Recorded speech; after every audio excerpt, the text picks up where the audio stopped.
All right, so let's talk about the scope of practice. So when we talk about the scope of practice, it's the tasks CHWs are trained, authorized, and legally permitted to perform. This outlines what a CHW specifically is able to do. And the scope of practice is defined by those C3 core competencies, roles, and skills, etc. So it really defines the roles, responsibilities, and limitations of the work. CHWs provide non-clinical support to individuals and communities by addressing social terms of health, promoting prevention, and improving healthcare access. CHW's role is non-clinical. Okay, really focuses on prevention, education, and resource navigation rather than direct medical treatment. CHWs do not provide clinical care. CHWs do not diagnose conditions, and CHWs do not prescribe medication. That is not within the scope of practice of a CHW. And truly, the scope of practice is determined by the state and local laws, employer policies, and training and certification. So you may get a job, and in one job you were able to do X, Y, and Z, and now in this job you're not able to do that because according to employer policies, that is not within your scope of practice. So you always need to check the scope of practice within the employer, not just make assumptions. And so CHWs do not perform medical procedures, administer medication, or provide clinical diagnoses. They do not replace licensed healthcare professionals such as doctors, nurses, or social workers, and they offer mental health counseling, but can refer into, or they do not offer mental health counseling, but can refer individuals to licensed professionals. Um, so when we look at the scope of practice, CHWs really like I've been saying, really play a crucial role in bridging healthcare and community gaps. But their work is non-clinical and focuses on education, support, and advocacy.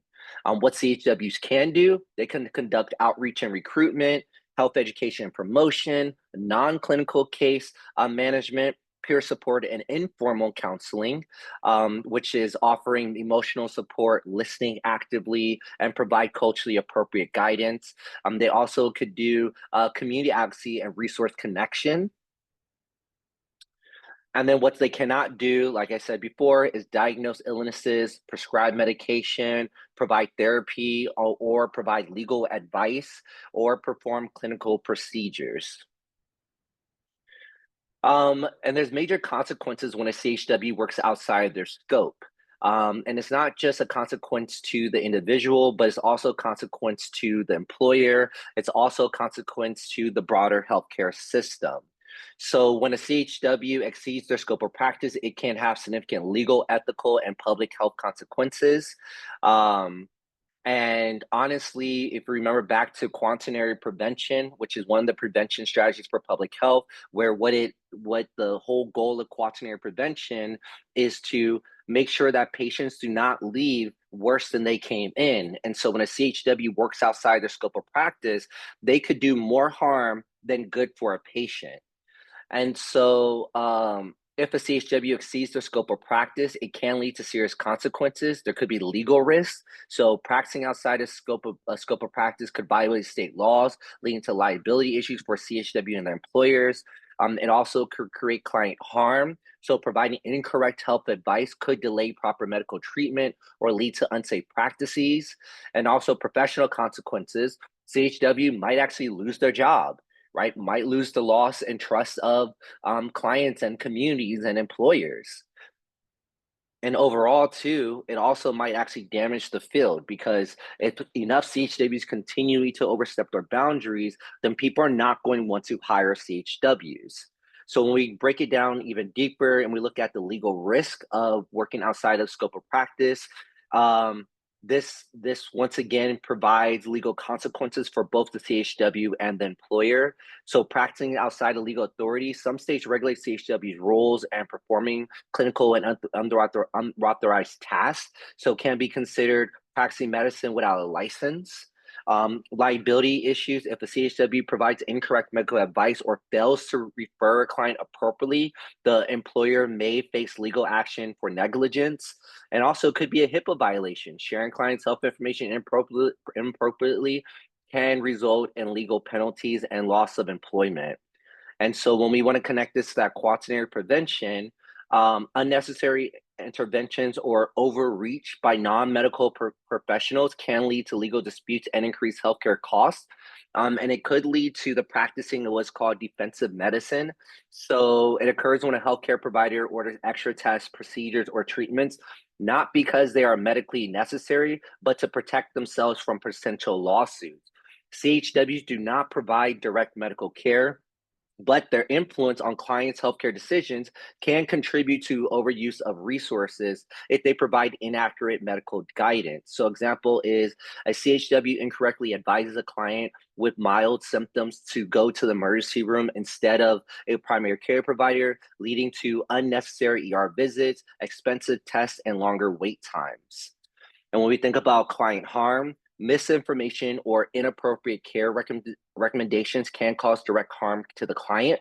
It could lead to a delay in treatment. So a CHW misinterprets symptoms, and it can lead to life-threatening delays in seeking help. So like assuming chest pain is stress related instead of a heart attack, or unsafe practices, advising a client to take herbal remedies instead of prescribed medication, or prescribed medication could worsen health conditions. Emotional distress, giving false hope or incorrect guidance can lead to frustration, stress, and mistrust to the healthcare system. So we have to understand that clients are truly trusting the CHW's advice. So if a doctor prescribes medication and the client's like, well, this is just not working for me, the first question is we need to look at, are you taking it as prescribed? We also need to understand, depending on the client's background, genetics, etc., certain medications might not kick in right away. Certain medications take weeks before you actually see results. So we need to trust the process, and we need to trust the system. The best thing you could do is have the patient go seek a second advice if really needed. If you really don't agree with the advice, or the patient doesn't really agree with the advice. And also, too, when you badmouth the healthcare system, like saying, "Oh yeah, they always mess up. They don't care about you, etc." What you're doing is you're planting those seeds of doubt within the patient. And remember, the goal here is to get the client to be self-sufficient. We don't want the client to be dependent on you. So the goal is to educate them on how to navigate these people. I mean, how to navigate these systems and to find solutions. So when we think about quaternary prevention, CHWs can help prevent over-medicalization by ensuring clients receive necessary care without excessive treatment or interventions. However, when a CHW works outside their scope of practice, they may inadvertently contribute to unnecessary treatments by misdirecting clients to inappropriate or excessive care. And so we really want to focus on avoiding harm in healthcare. That's what quaternary prevention is all about. We do not want to have patients leave worse than they entered our care. So when a CHW provides misinformation, clients may be pushed towards unnecessary medical treatment or alternative therapies that are not evidence-based. And then some professional consequences is exceeding the scope of practice can damage the CHW's career and reputation of the profession, right? The CHW might get loss of trust from the clients, the employers, etc., especially if they give inappropriate advice and then the client finds out that advice was incorrect. Like I said, they could be fired or suspended. And overall, it weakens the CHW profession as a whole. As a CHW, you are a representative of the entire profession, whether you want to carry that burden or not. You may be the only CHW within that care team. So if they find that you are constantly overstepping your boundaries, etc., they may think that, you know what, we don't want to work with CHWs because they don't know their scope of practice. And then so when we think about the connection to external or quaternary prevention, potentially it could lead to overregulation or loss of community-based care models, right? That people might not want to work with them anymore. So the important thing is maintain ethical boundaries. And so CHW staying within their defined scope of practice help protect the integrity of the healthcare system and ensure clients receive the right care from the right providers. That's really the goal, right? You want to make sure that you are connecting with the right providers and they're getting the correct care that they need. So let's take a case study looking at chronic pain mismanagement. So the scenario is a CHW is working with a client who has chronic back pain. The client feels their doctor is not taking their pain seriously and is refusing to order additional tests or prescribe stronger medication. The client asks the CHW if they should demand an MRI or switch doctors. So the CHW's response to stay within the scope of practice. So listen actively to the client's concern and validate their frustrations. Educate the client on pain management options, including non-medical strategies like physical therapy, stretching, and lifestyle changes. Encourage the client to ask their doctor specific questions. What are the next steps in managing my pain?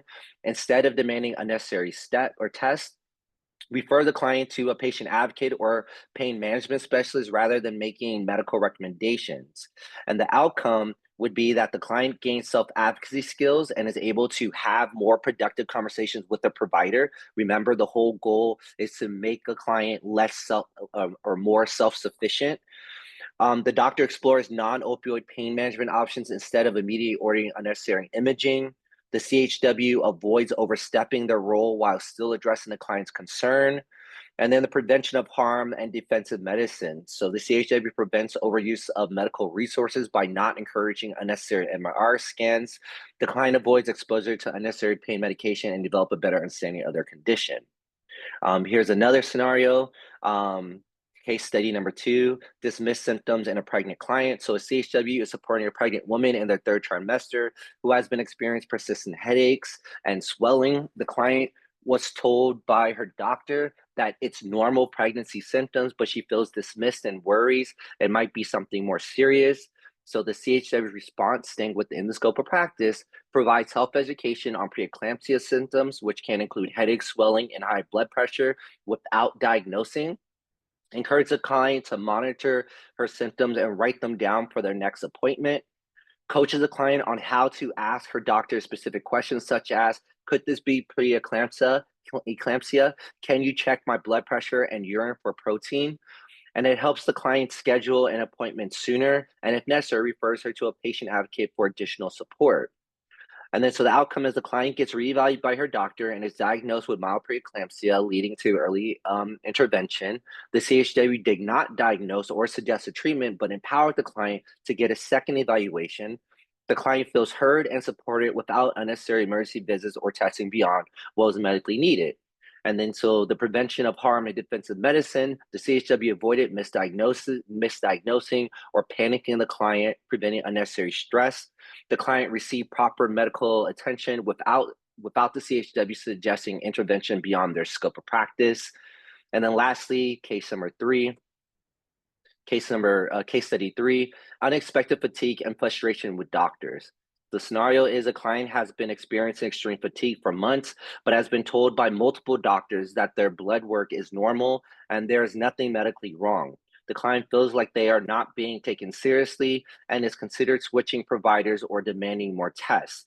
The CHW response is staying within scope of practice, acknowledges the client's concern, and validates their frustration, provides education on potential lifestyle factors like sleep habit, diet, stress, and physical activity that could be contributing to the fatigue, helps the client track symptoms in a journal so they present clearer information to their doctor, and encourages the client to ask specific questions such as, could this be a vitamin deficiency or thyroid issue? Are there additional tests or referral that may help? What steps can I take to improve my energy levels? And then the CHW also could refer the client to a nutritionist or a mental health counselor for further support if appropriate. And the outcome is, once again, the client gains tools to better communicate with their doctor rather than demanding unnecessary tests. The doctor recognizes a pattern in the client's symptoms and orders a more targeted test leading to a diagnosis of mild iron deficiency. The CHW stayed within their scope of practice by providing education and advocacy without diagnosing or recommending medical procedures. And then prevention of harm, defense medicine. The CHW prevented unnecessary lab tests by guiding the client to better symptom tracking and communication. The client also received proper care without resorting to excessive specialist visits or emergency consultations. So some of the key takeaways for CHWs is stay within your scope of practice. CHW should never diagnose, suggest treatments, or recommend medical interventions. Empower clients through education, helping clients ask the right questions can lead to better healthcare outcomes without unnecessary testing or procedures. Refer, don't prescribe. So CHW should direct clients to appropriate healthcare professionals when concerns persist. Prevent healthcare overuse by encouraging clear communication rather than panic-driven demands. CHWs can reduce unnecessary medical interventions and align with quaternary prevention goals.